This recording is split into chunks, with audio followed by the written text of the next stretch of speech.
I've been reading James Baldwin, the great African American author, James Baldwin, uh, author of novels like Go Tell It on the Mountain or Another Country. James Baldwin also wrote a lot of brilliant essays, including, for instance, The Fire Next Time. And at the same time, James Baldwin was an activist fighting within the so called civil rights movement of the 1950s and 1960s. And yeah, when I say I've been reading, I'm trying to say three different things. Number one is I've been reading books literally.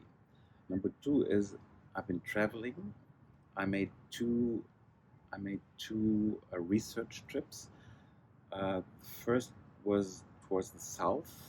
I visited places like Atlanta, Georgia, or Montgomery, Alabama, uh, visiting sites and museums of the civil rights movement. I did that because the South is a crucial region to James Baldwin. Um, he wrote several texts about the South, and it was very important for his thinking of America because the South is a very important part of the country as a whole to him. Um, of course, it's important due to its history of enslavement, history of Jim Crow laws, history of lynching, history of segregation at large. The second trip has been to the Schomburg Center of Research in Black Culture in Harlem, in New York City. And this is the place, this is the library where the James Baldwin papers, the estate, is accessible to the public. And I did some reading there. Number three for my reading is that I'm trying to work on an essay on James Baldwin. I'm writing a portrait, and this portrait should place James Baldwin within his time, on the one hand, and on the other, confront his work with some questions of today's world. One example for this type of question is the relationship between the author and the artist. So the question is, how does writing novels, how does creating literature, how does being an artist on the one hand relate to fighting a fight for social justice, for racial justice, a fight that James Baldwin fought? Yeah, that's one of my questions.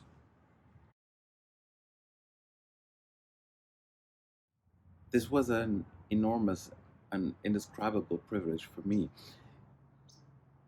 In a way, the environment I've been working and living in for the last months now is the exact opposite of the America that James Baldwin describes. Baldwin's America, that's the Harlem ghetto, that's the segregated South, and both are America because it's part of the country. And where I've been living in, that's a kind of a paradise. That's Thomas Mann's and Katja's mansion, which is really spacious. It's on the west side of Los Angeles. The Pacific Ocean is really around the corner. Um, it's really a kind of paradise. Um, the neighborhood is white. The neighborhood is extremely rich. And having said that, the one privilege I have gained most from is the quiet and peace of the house.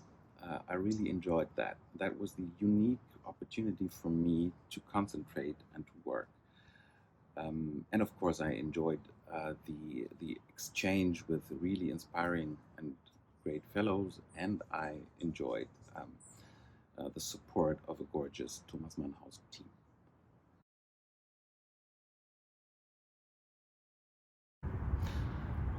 It's a gorgeous city, of course. It's a city that naturally invites distraction, like every major city. Um, what fascinated me the most was how the gray of the city and the concrete and the millions of cars coexist with something like nature, with this abundance of plants, of flowers, of the ocean, of the hills, the mountains, and all that. And what I enjoyed most was the peace and quiet of the house.